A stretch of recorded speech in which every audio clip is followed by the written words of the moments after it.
기도하겠습니다. 젊은 자들아, 이와 같이 장로들에게 순종하고 다 서로 겸손으로 허리를 동이라. 하나님은 교만한 자를 대적하시되 겸손한 자들에게는 은혜를 주시느니라.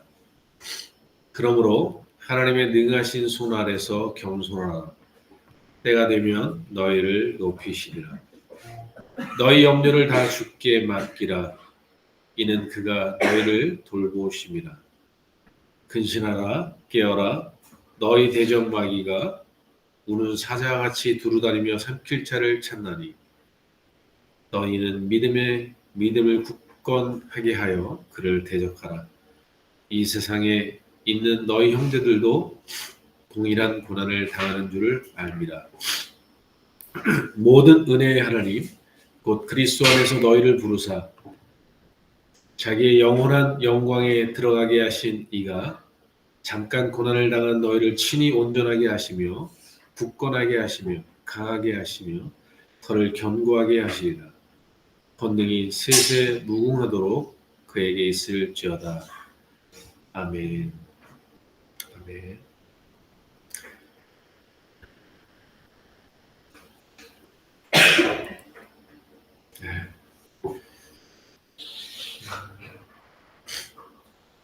오늘 베드로전서의 말씀을 통해서 사도 베드로는 흩어져 있는 많은 믿음의 형제들, 특별히 예루살렘 교회에 있다가 예루살렘에 핍박이 와서 곳곳으로 흩어졌던 그러한 하나님의 백성들에게, 믿음의 백성들에게 이 권면의 말씀을 이 서신 마지막 부분에 기록하고 있습니다. 특별히 마지막 부분에 있어서 주시는 중요한 메시지는 겸손하라라는 말씀이었습니다. 사람들과 서로 겸손한 관계를 갖는 것, 그리고 하나님 앞에 겸손히 살아가는 것,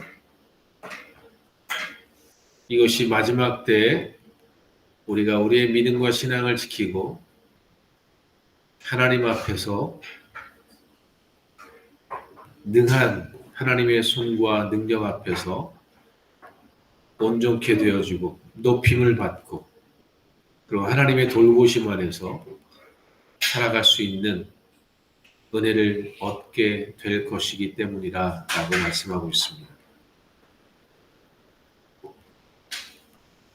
하나님이 우리를 겸손케 하십니다. 또한 겸손하기를 원하십니다. 저는 오늘 이 베드로의 고백이 누구보다 자신의 고백이었다라는 생각을 갖습니다. 왜냐하면 베드로는 늘 앞장서는 리더였고 누가 누구보다 더 크냐의 문제에 있어서 항상 자신이 우두머리껴 이러한 자리에서 항상 머물러 있었기 때문에 늘 예수님이 말씀을 하셔도 앞서 이야기하고 자기의 주장이 강했던 사람이 이 베드로였습니다. 그러나 그 주님을 3번 부인하고 저주하고 무너졌던 그 베드로가 주님의 은혜와 회복을 경험하고 그리고 성령의 충만함을 덧입고 주의 은혜와 사랑과 능력으로 회복되지고 나니까 그는 깨달아 알았습니다. 하나님이 누구에게 성령의 충만을 주시느냐? 하나님이 어떤 사람에게 은혜를 주시느냐? 겸손한 자들에게 주신다라고 말합니다.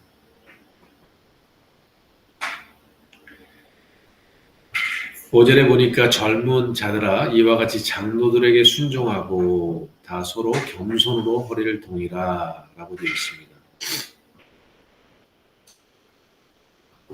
네, 젊은 사람이 어른에게 순종하는 것이 겸손입니다. 왜냐하면 그 권위를 인정하기 때문에 낮아지는 것이고 순종하는 것이기 때문에 겸손입니다. 그러나 젊은 사람만, 나이 어린 사람만 겸손한 것이 아니라 다 서로 겸손하라 이렇게 되어 있습니다. 젊은 사람이 겸손할 때 나이 먹은 사람이 다스리고 명령하는 위치에 있는 것이 아니라 또한 겸손하여야 된다고 이렇게 말합니다. 근데 그 겸손으로 허리를 동이라 이렇게 되어 있죠. 이 겸손으로 허리를 동인다는 의미가 무엇을 이야기하겠습니까? 이것은요, 힘쓰고 애쓰지 않으면 되지 않는 것을 이야기합니다. 여러분, 역도를 하는 사람들은요, 힘을 쓸 때 뭘 하죠? 허리에 띠가 있어요. 큰 게. 그래서 무거운 짐을 들 때 허리를 동입니다. 그래야 힘을 쓸 수 있기 때문에 그렇습니다. 여러분, 하나님 앞에서나 사람 앞에서나 정말 겸손하려고 하면요, 그냥 겸손하게 살아야지 이래서 되는 것 아닙니다. 겸손은요, 내가 똑똑하기 때문에 못하는 거예요. 내 주장이 옳기 때문에 못하는 거예요. 내 말이 맞으니까 못하는 거예요. 우린 이렇게 말합니다. 내 말이 틀렸으면 당신 뜻대로 할게요. 내 말이 잘못됐으면 내가 당신께 순종할게요. 근데 내 말이 맞잖아요. 내 뜻이 맞잖아요. 내가 옳잖아요. 이것이 교회를 무너지게 하고 가정을 무너지게 하는 것입니다. 근데 서로 간에 겸손으로 허리를 동이면 하나님께서 은혜를 베풀어 주십니다. 그리고 하나님은 그러한 겸손한 자에게 은혜를 더하십니다. 5절 후반부에 보니까요, 겸손으로 허리를 동이라 하나님은 교만한 자를 대적하시되 겸손한 자에게는 은혜를 주시느니라 라고 되어 있습니다. 저는 교회에서 누명을 쓰고 그 교회에서 쫓겨나게 되는 그때 분명히 제 잘못이 아니었고 부목사님의 잘못이었습니다. 그런데 그 순간에 말하고 싶었어요. 내 잘못이 아니라 부목사님 당신이 시킨 거잖아요. 그리고 그 누명을 벗고 그리고 결코 거기서 내가 잘못됐다는 인정을 받고 싶지 않은 마음이 내 안에 있을 수 있었습니다. 그런데 내 안에 주님께서, 성령님께서 그 순간을 그렇게 모면하지 않고 지금 내게 주어진 이 억울함 속에서 나를 낮추고 그리고 그 부목사님이 담임 목사님께 그거 제가 시킨 겁니다. 제 잘못입니다. 이렇게 얘기하기를 기다렸습니다. 마지막까지 부목사님은 잠잠했고 저는 그 누명을 쓰게 되고 결국 나갈 수밖에 없는 상황이 되었습니다. 그러나 하나님은 너무나도 좋으시고 선한 분이세요. 저는 거기서 쫓겨난 것 같았으나 하나님은 저를 거기서 더 높은 곳으로 올려주셨습니다. 그 담임 목사님과 부목사님이 부러워할 만큼 저를 높여주셨습니다. 사랑하는 성도 여러분, 세상에서도요, 하나님은 겸손한 사람을 찾으십니다. 하나님이 어떤 사람에게 은혜를 베푸시느냐? 항상 겸손한 사람에게 은혜를 베풀어 주십니다. 왜냐하면 세상에서 겸손한 사람이요, 하나님을 만나서 교만할 수가 없습니다. 세상에서도 겸손하게 산 사람은 하나님 앞에서도 겸손한 삶을 살더라고요. 근데 세상에서 어깨에 힘주고 교만했던 사람은 하나님 앞에 나와도 교만하고 거만하더라고요. 내가 어떤 사람이었는데, 내가 세상에서 얼마나 인정받고 산 사람인데 교회 나와도 그러더라고요. 세상에서도 아휴, 전 아무것도 아니에요. 아휴, 겸손한 사람은요, 주님을 만나면 더 겸손해지고 하나님 앞에서 겸손하더라고요. 사랑하는 성도 여러분, 하나님이 인정하는 사람이 되라 말씀하시고 하나님이 높이실 만한 사람들이 되어져야 합니다. 왜 교회가 세상에서 욕을 먹고 교회가 세상에서 빛과 소금 역할을 못하냐면 교회의 성도들이 세상에 나가서 겸손하지 않기 때문에 그래요. 저는 모 교회 성도들을 이렇게 말한 적이 있었어요. 제 와이프한테 그랬어요. 그 교회 성도들은 다 그 목사님 같아. 이렇게 얘기했어요.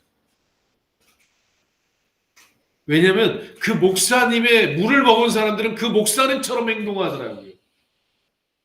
목사님이 아주 어깨에 힘이 있고 함부로 말하고 행동하고 아주 자부심이 강하면 성도들도 그런 모습이 나가서도 나타나더라고요.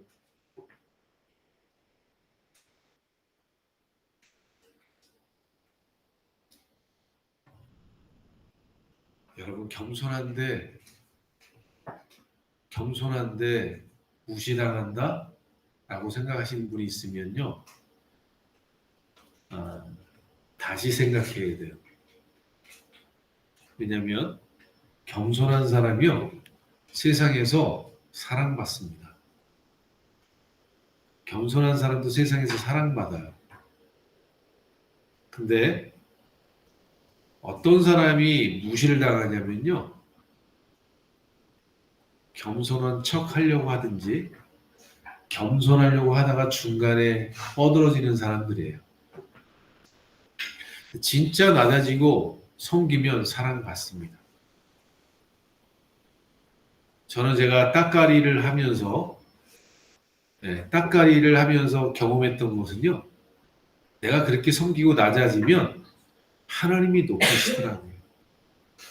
하나님이 결국 사랑받게 하더라고요. 저는 따까리라는 별명을 제가 갖고 있지 않았습니다. 그냥 그 형제들이 저에게 붙여준 이름이었어요. 따까리. 왜? 누구보다도 제일 먼저 교회 와서 바닥 청소하고 방석 깔고 그리고 라면 끓여 놓으면 형제들이 와서, 선배들이 와서, 후배들이 와서 라면 먹고 나면 그들이 찬양할 때 난 설거지하고 그런 따까리를 했으니까 그냥 별명이 따까리였어요. 그렇게 무시했을 수 있겠죠. 그런데 저는 그걸 무시했다라고 생각할 겨를도 없었어요. 왜냐하면 내가 원해서 했던 일이기 때문에, 내가 자원해서 한 일이기 때문에. 누가 설거지한다면 아니라고 가서 찬양하고 기도하고 은혜 받으라고. 왜? 나는 2시간 전에 먼저 가서 은혜 받았으니까. 바닥 청소하면서 눈물 흘려 은혜 받았으니까. 강대상 닦으면서 주님, 우리 전수하님 은혜 받게 복음 잘 전할 수 있도록, 은혜의 말씀 잘 전할 수 있도록 하나님 성령 부어달라고 눈물 흘려 기도하고 나는 이미 하나님께 은혜 다 받았으니까. 그렇게 섬기니까 따까리라고 그랬는데요. 제가 그렇게 따까리를 하다가 이민을 가지 않았습니까? 이민 가고 나니까 그들이요, 저에게 편지를 쓰고 카세트 녹음을 해서 보내줘요. 동환아, 보고 싶어. 그리워. 사랑해. 힘내. 화이팅. 그리고 몇 달 뒤에 카세트에 이렇게 담겨봤어요. 야, 너 간 다음에 딱순이 생겼어. 선현자매가 이제 딱순이 됐어.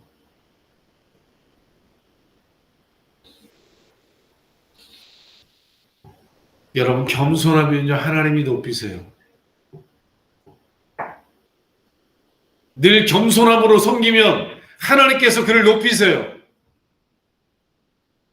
하나님의 은혜를 베풀어 주세요. 하나님은 교만한 자를 대적하시되 겸손한 자에게 은혜를 주시나니 세상이 줄 수 없는 은혜를 받게 돼 있어요. 근데 이 겸손을 우린 흉내만 내요. 내가 이렇게 인사하고 내가 이렇게 말 부드럽게 하고 내가 이렇게 좀 머리 숙이면 사람들이 나를 겸손하다고 얘기하겠지, 나에게 은혜를 베풀어 주실 것 같지만 여러분, 사단이 압니다. 사단이 누구보다도 잘 알아요. 내가 겸손하지 않은 것을. 진짜 겸손하면요, 사단이 손을 못 대요. 왜? 흔들 기반이 없으니까. 뭔가 이게 흔들어댈 게 있어야 넘어질 때인데, 겸손하면 건드릴 게 없어요. 하나님이 그런 사람에게 은혜를 주시고 그들을 높이십니다. 6절에 보면 하나님의 능하신 손 안에서 겸손하라. 때가 되면 너희를 높이시리라 라고 되어 있습니다.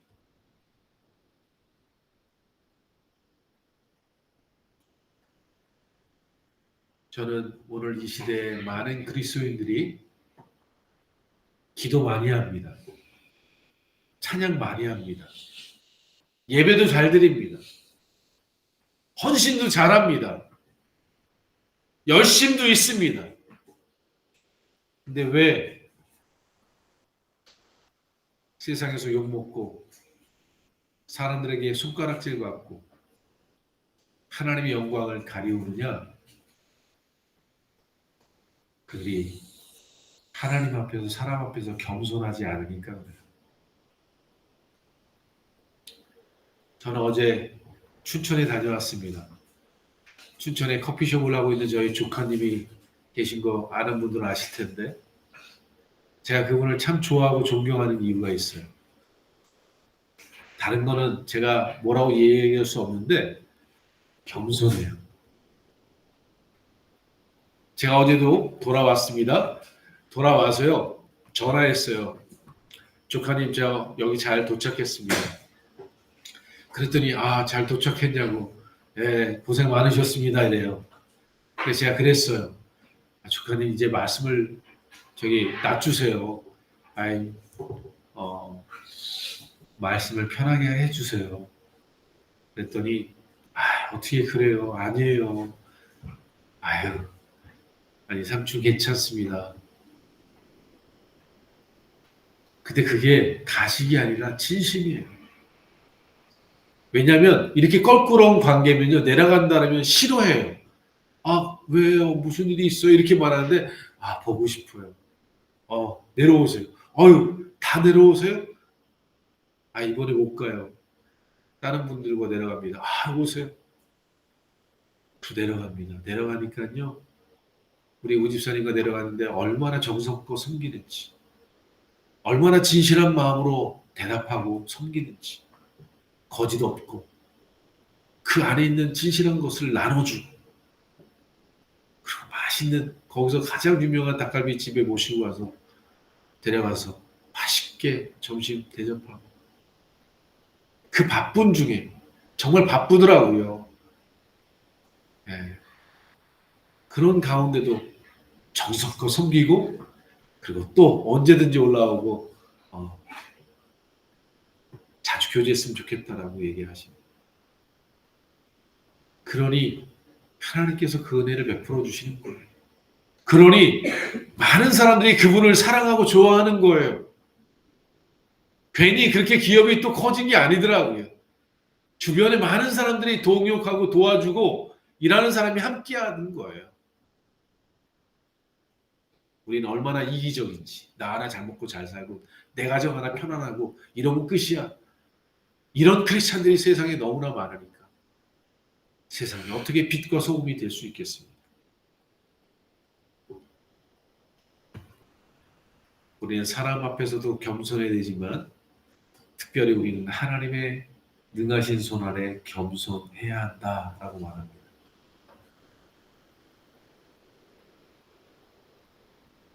오늘 사도 베드로는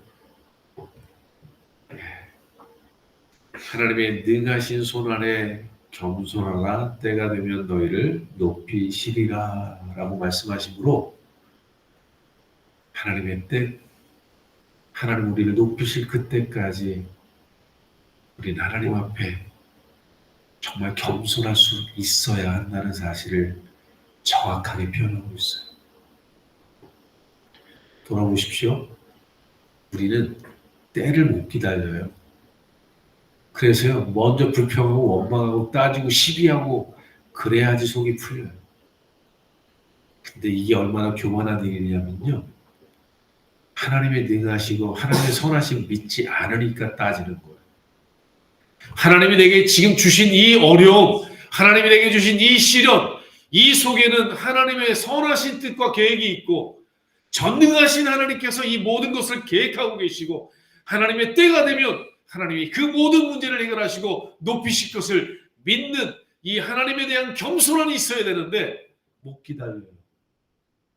내가 꿈을 꿨는데 해와 달과 별이 내게 절을 하고 곡식단이 내게 절을 하는데 그런 꿈을 하나님이 내게 주셨는데 이게 뭐냐고.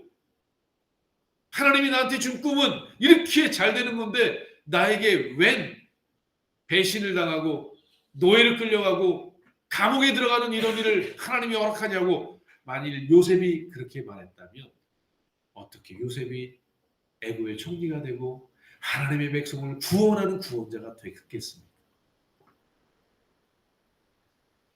그렇게 말도 안 되는 어려움을 당하고 억울한 일을 당하고 누명을 쓰고 그렇게 배신을 당한 그 자리에서도 하나님 앞에 겸손하게 하나님의 능하신 손 아래 기다린 거예요.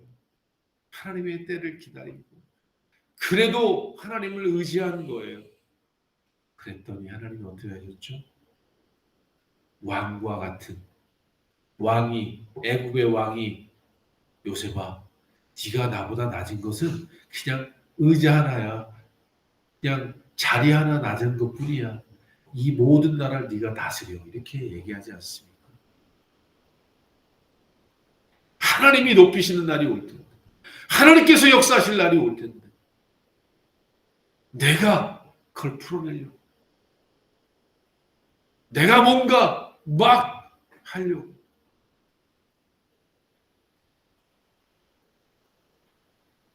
여러분, 하나님 살아계십니다. 하나님 신실하십니까? 믿습니까? 아멘이 깊은 곳에서 우러나십니까? 맞아요. 하나님 신실하세요. 하나님 정말 좋으세요. 여러분, 이 고백이 정말 중심에서 나오십니까? 하나님 정말 전능하세요. 늑치 못할 일이 없으세요. 이 고백이 정말 나옵니까? 제가 엊그저께 김정현 선생님하고 이야기를 하는데 김정현 선생님이 강하게 나오시더라고요. 교회는 못 줍니다. 막 이렇게 강하게 나오시더라고요. 근데요, 제 마음에도 그렇더라고요. 하기 싫으면 하지 말라. 안 줘도 된다고. 안 하셔도 된다고. 하나님께서 허락하시면 누가 맡겠습니까? 하나님께서 허락하신다면 누가 감히 맡겠습니까? 근데 감히 김정일 씨가 자신이 뭘 할 수 있다고 생각하는 게 얼마나 우스운지, 교만한지. 하나님 두려운 줄 모르는 거예요. 하나님 무서운 줄을 모르는 거죠. 사랑하는 성도 여러분, 우리는요, 그 하나님의 전능하심을 경외하고 그 하나님의 선하심을 인정하기에 그분의 때를 기다리는 거예요. 그분께 낮아지는 거예요. 내가 주님께 따지고 원망하기에 앞서 우리는 고백할 수 있어야 돼요. 하나님, 저 이해할 수 없어요.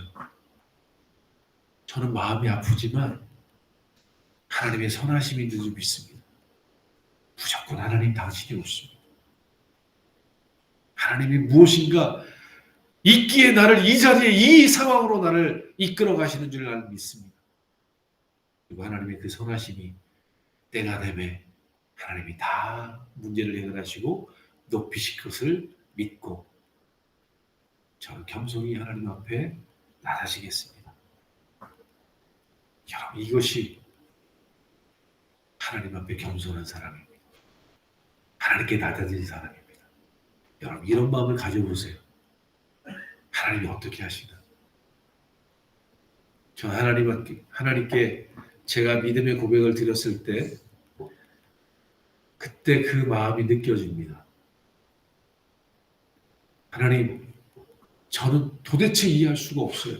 내가 왜 이런 일을 당했는지 알 수가 없어요. 너무나도 고통스럽습니다. 그러나 분명한 것은 당신이 옳고 내가 틀립니다. 내가 지금 상황을 내 인간적인 눈으로 볼 땐 말도 안 되는 일이지만 그런데 분명한 사실은 하나님이 옳습니다. 제가 틀립니다. 그때 그 고백이 내 중심에서 울려나니까요. 내 마음이 평안해지더라고요. 하나님의 은혜가 임하더라고요. 동안아, 그래, 네가 나를 믿는구나.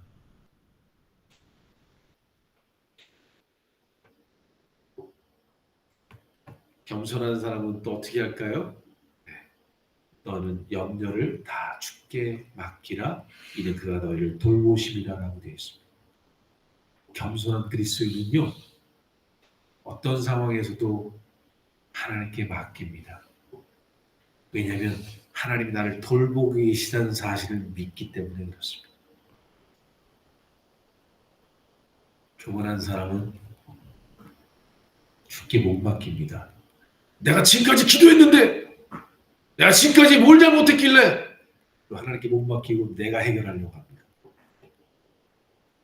막 사람 찾아다니고 인터넷 막 뒤져가지고 내가 문제를 해결해 나갑니다. 근데 하나님께 겸손한 사람은 나를 돌보시는 하나님 믿고 내게 주어진 길을 한 발 한 발 투벅투벅 그분을 경외하는 마음, 그분을 신뢰하는 마음으로 걸어갑니다. 요셉이 도망갈 길이 없었겠습니까? 요셉이 변명할 수 없었겠습니까? 근데 그 주어진 길을 걸어갑니다. 배신당해 끌려가는데도 순수하게 갑니다. 누명을 쓰고 감옥에 가는데 순전하게 갑니다. 왜요? 하나님의 돌보심을 믿고 하나님의 살아계심을 믿기 때문에 걸어갑니다. 하나님이 지키셨습니다. 그 노예를 끌려가는 가운데도 하나님 지키셨어요. 감옥에 갔는데도 하나님이 그곳에서 간수가 되게 하시고요. 보디발 장군 집에서 관리장이 되게 하시고요. 하나님이 돌보십니다. 정말 하나님 앞에 겸손하게 원하십니까? 염려를 주님께 맡기십시오. 그분이 나를 보호하신다는 사실을, 돌보신다는 사실을 믿으십시오. 이게 하나님 앞에 겸손한 것입니다. 마지막으로요. 근신하라 깨어라 이렇게 말합니다. 근신하여 깨어 기도하는 삶을 살아가는 사람이 하나님 앞에 겸손한 사람입니다. 하나님을 의지하지 않는 사람은요. 깨어있지도 근신하지도 않습니다. 기도하지 않습니다. 여러분, 근신한다는 건 허리를 동이는 것, 자신을 처목종하는 것이고요. 깨어있다는 것은 하나님 앞에 잠들고 하나님을 인식하지 않는 게 아니라 늘 하나님께 깨어있어서 기도하고 하나님의 얼굴을 구하는 삶을 살아가는 사람입니다. 이런 사람은 마귀를 대적합니다. 세상이 우리를 유혹하는 그 모든 것에서 이길 수 있는 하나님의 능력을 덧입게 됩니다. 주님께서 그러한 자들을 도와주십니다. 그런 자들을 인도하십니다. 마치 예수님께서 십자가를 지고 외면하지 않고 끝까지 하나님의 뜻대로 걸어갔을 때 하나님이 그를 영광으로 부르신 것처럼 하나님께서 그를 죽은 자 가운데서 살리신 것처럼 그들의 그 모든 곳에서 건지시고 사단의 모든 공격에서 그들을 지켜주십니다. 우리가 하나님 앞에 근신하고 끼어 기도지 않으면 우리 곧 뱀에게 속고 사단에게 속고 그래서 아담처럼 하와처럼 범죄하게 되고 실패하게 될 것입니다. 지금까지 우리의 삶을 돌아보십시오. 왜 우리가 무너지고 있는가? 결국 마귀의 유혹에 우리 넘어지는 것 아닙니까? 마귀의 관계에 우리 쓰러지는 것 아닙니까? 매번 그 사단의 괴계에 우리가 넘어지는 것 아닙니까? 근데 왜 그럴까요? 우리가 깨어있지 못하기 때문에. 아담과 하와가 하나님께서 멀어지고 하나님의 음성에서 멀어지고 하나님의 말씀에서 멀어지니까 사단에게 시험당하고 넘어졌던 것입니다. 우리는 그리스도에게 붙어있기 위해 근신해야 합니다. 주님의 음성을 듣기 위해서 처복종해야 합니다. 그리고 자신을 쳐서 깨워서 주님께 얼굴을 향하고 하나님께 얼굴을 향하고 그분의 음성에 귀를 쫑긋 세워서 주님의 말씀과 은혜로 채워나갈 때 사단을 이기고 세상을 이기고 하나님의 영광의 나라에 능히 들어갈 수 있도록 주께서 도와주십니다. 그리스도 안에 너희를 부르사 자기의 영원한 영광에 들어가게 하시니가 잠깐 고난을 당한 너희를 친히 온전하게 하시고 굳건하게 하시며 강하게 하시며 너를 견고하게 하시리라. 그 주님께서 그 하나님께서 우리로 하여금 온전케 하시고 굳건하게 하시고 강하게 하시고 너를 견고케 하실 것입니다. 이러한 하나님을 이러한 주님을 믿고 의지하고 그 하나님 앞에 겸손히 낮아지고 우리 영혼을 다 주님께 맡기고 그분을 신뢰하고